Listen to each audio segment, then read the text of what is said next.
Muy buenas. Retomamos nuestras sesiones hablando de ética en las organizaciones y hoy lo vamos a hacer relacionando la cuestión de la ética con la responsabilidad social de la empresa, de la que tanto estamos oyendo hablar últimamente. La presentación la voy a dividir, como he hecho en otras ocasiones, en una serie de cuestiones. La primera es ¿desde cuándo se habla de ética y responsabilidad social de la empresa? Haré una visión panorámica de la evolución del concepto. ¿Es posible formular unos principios éticos de responsabilidad social de empresa? ¿Qué instrumentos se están empleando en estos momentos para lograr la RSE? Y por último, ¿de qué dependerá realmente el éxito de implantación de este tipo de instrumentos o políticas? Finalmente, haré alguna referencia a lecturas que puedan complementar lo poco, las pinceladas que voy a intentar dar en esta sesión. Bien, ¿desde cuándo se habla de ética en la responsabilidad y ética y responsabilidad social de la empresa? ¿Desde cuándo? La evolución histórica que voy a plasmar en este gráfico hace referencia al caso de Estados Unidos. Sin embargo, el caso de nuestro país es paralelo, totalmente paralelo. Lo único que tendríamos que hacer es correr las barras que van a ir apareciendo unos años en el tiempo, 20, 30 años en el tiempo, en cada uno de los casos es distinto, pero voy a referirme a estos autores que han hecho la cuestión de qué es esto de la responsabilidad de la empresa. En los años, ya a mitad del siglo pasado, en los años 30-40, se plantea la cuestión de la responsabilidad como una obligación social. Y en ese sentido es paradigmático el caso de Milton Friedman, que dirá que la misión o la responsabilidad de la organización es servir a los intereses económicos de los dueños. Al final es el accionista el que importa. Y esa es la única responsabilidad de una empresa. Una empresa, en este caso, como tiene como fin ganar dinero, no debe preocuparse más de eso dentro de la legalidad, eso sí, dirá Friedman. Más adelante en el tiempo, en los años 50, como se puede ver, se plantea que la responsabilidad social no es solo una obligación, sino que hay que dar respuesta como reacción y en ese sentido el poder que tiene la organización empresarial exige responsabilidad no solo económica, sino también legal, pública y social. Surge entonces toda una cuestión de debates públicos en los que se plantea cuál es esa responsabilidad social, que va más allá de lo estrictamente económico. Estamos en los años 50, este debate ha sido mucho más tardío en el caso de nuestro país, pero se ha producido igualmente.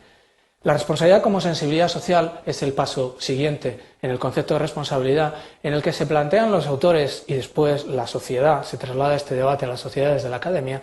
No basta con responder a los requerimientos del mercado cumpliendo las leyes y las expectativas sociales. Hay que anticiparse, hay que prever. En ese sentido, todo el movimiento ecológico, el movimiento verde, ha sido un saber adelantarse a un interés social y ha sido llevado al ámbito de las organizaciones empresariales.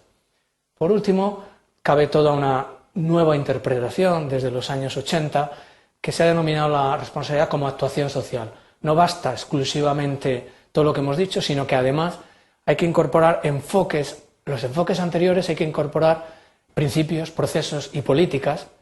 Por tanto, hay que plantear la responsabilidad tanto institucionalmente como en el plano organizativo y en el personal. En este sentido, precisamente este enfoque de responsabilidad social que lleva a la acción práctica en los distintos niveles organizativos, no solo hacia afuera, hacia la sociedad en sentido externo, sino también hacia adentro en el ámbito organizativo y con principios morales concretos, en ese sentido este último enfoque más reciente en el que en estos momentos nos encontramos coincide precisamente con la aparición de la ética empresarial o ética en las organizaciones empresariales como disciplina en los años 70-80. La aparición realmente es el resultado de los escándalos que se producen y de la corrupción que durante aquellos años se produce en Estados Unidos que llevan a incorporar esta disciplina a las universidades y a las escuelas de negocio. Bien, como se ve, esta es una evolución que aunque se da en el plano académico y de debate público, y puede reflejarse, o se refleja bastante bien en este gráfico, aunque se da, están conviviendo todas ellas. Y en ese sentido, en este momento sigue todavía abierto el debate en cuál de estos planteamientos o enfoques, en cuál de estos niveles tendría que moverse la empresa. Toda una cuestión de política, de descripción de cuál es la responsabilidad social, en la que no voy a entrar, pero esta es la evolución de la disciplina. Bien, ¿es posible formular unos principios éticos para la responsabilidad social, como se veía en el último de los enfoques? ¿Necesita la responsabilidad social de criterios éticos, morales? Pienso que sin ellos la responsabilidad se convierte en irresponsabilidad social. Y esto puede parecer exagerado, pero damos respuesta de aquello de lo que somos moralmente responsables, no solo de aquello de lo que se demanda en la sociedad. Dicho de otro modo, en muchas ocasiones la sociedad no está demandando algo que es bueno en sí mismo y debo darlo. Y debo darlo porque es moralmente conveniente. Y en ese sentido, la responsabilidad social lo es no como respuesta a lo que se me está pidiendo, sino porque la sociedad está constituida por personas y trabajo con personas para las personas. De modo que son esenciales los principios morales. En particular, el principio que puede ayudar más a ser responsable moralmente es precisamente el del bien común, el de entender la organización socialmente responsable como aquella que coopera al bien común, no como aquella que tiene unas actividades sociales, que están muy bien, que son buenas y necesarias, sino que va más allá, sino que entiende a la sociedad como un todo y se ve como parte de la sociedad. Y en ese sentido, la orientación al bien común de toda la sociedad sería el primer principio clave, esencial para una responsabilidad social realmente moral. ¿Cuáles serían el desglose de este principio, cuáles serían los principios que se desprenderían de esta orientación al bien común que legitima el hecho de la existencia misma de la organización? Un primer principio es el de, como se ve en la presentación, el respeto a los derechos humanos, que consistiría en la cooperación al bien común. Para cooperar a él, toda organización debe comenzar por respetar los derechos fundamentales de la persona, precisamente porque son personas. Este sería el primer principio sobre el que se basarían los demás para ser socialmente responsable. A partir de ahí podemos hablar del principio de solidaridad, en el que las organizaciones y todos sus miembros han de contribuir al bien común de la sociedad a la que pertenecen de acuerdo con su propia naturaleza y capacidades.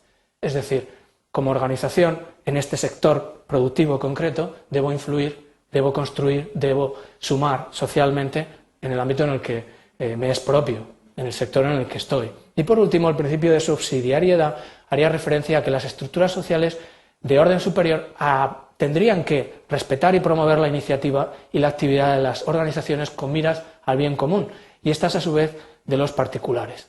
En ese sentido, lo que pueda hacer aquel que está más cerca del problema, que lo haga él. Esto es respeto a la libertad del otro y confianza en que quienes están más cerca podrán hacerlo. Estos principios son orientaciones que permiten plantear políticas de responsabilidad social de la empresa. Existen otros principios, como es el caso de los que ha desarrollado el Pacto Mundial de Naciones Unidas, el Global Compact, que precisamente, no me voy a detener en ellos, hace referencia a los derechos humanos. En primer lugar, dos de sus principios se refieren a los derechos humanos.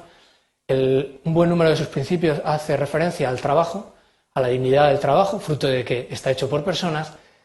Un tercer grupo al medio ambiente y al respeto del medio ambiente. Y por último se ha incorporado recientemente el principio que hace referencia a la corrupción, a la lucha contra la corrupción.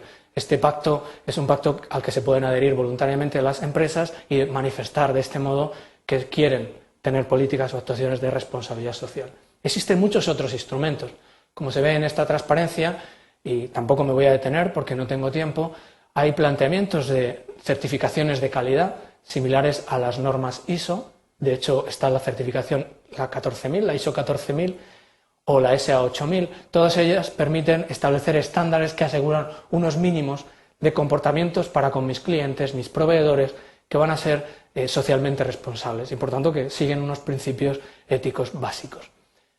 Bien, quiero detenerme en esta transparencia no tanto en describirlos, porque no tengo tiempo ahora y se pueden trabajar en el manual con detalle, en que esos criterios, esos instrumentos, herramientas, se pueden ordenar, como he hecho en esta transparencia, desde aquellos que pretenden asegurar la actuación ética desde un planteamiento de mínimos, unos estándares de mínimos, aquellos que buscan la excelencia. Y en este sentido sería coherente con lo que explicábamos en sesiones anteriores de organizaciones éticamente excelentes. Serán éticamente excelentes aquellas que, además de contar con estándares de mínimos, intentan lograr los máximos, la máxima excelencia en ética del comportamiento. Algunas lecturas que permitirían seguir profundizando son estos tres libros que reflejo en la transparencia, y me gustaría hacer mención de modo especial a un caso, el de una empresa en la que ha sido objeto de estudio por bastantes escuelas de negocio, en la que estos principios se han aplicado de un modo natural. El texto se llama Radical y lo recomiendo porque es muy entretenido y además un ejemplo de hasta dónde se puede llegar en convertir a una organización en éticamente excelente. Para terminar, como siempre, mencionaré el manual que estoy siguiendo, y en particular todo este tema que he intentado sintetizar de modo muy breve se recoge de modo más detallado en el capítulo 7 del texto. Quedaría por hacer referencia al apéndice del manual en el que he intentado dar un mapa de carreteras de cuáles son las distintas teorías éticas y cuáles son los enfoques que caben desde el punto de vista más bien teórico. Todo el resto del libro ha tenido enfoque en todo momento práctico y por eso precisamente planteo el apéndice al final, para que se pueda hacer la reflexión teórica después de haber visto que la ética no es un invento, es una dimensión de la realidad humana en la que damos luz, la estudiamos y podemos mejorar en la medida en que profundizamos en ella. Muchas gracias.